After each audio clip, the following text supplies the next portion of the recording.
શું તમને ખબર છે એને પ્લોટ અને એગ્રીકલ્ચર જમીનમાં શું ફરક છે? ઘણા લોકો એને અને એગ્રીકલ્ચર લેન્ડને એક જ માને છે, પરંતુ બંનેમાં મોટો ફરક છે.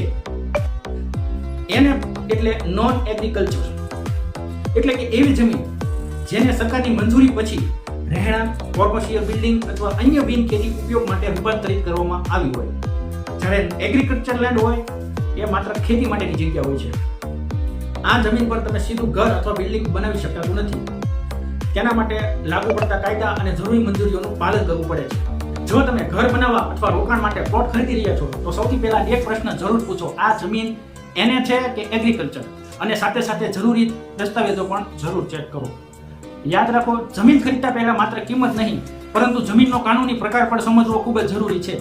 જો આ માહિતી ઉપયોગી લાગી હોય તો વિડીયોને લાઈક કરો, શેર કરો અને અમારી આઈડી પ્રોડ્યુસર રિયલિટીને ફોલો કરો. હું પુનિત મણોપરા પ્રોડ્યુસર રિયલિટીથી મળીએ આગામી એપિસોડમાં.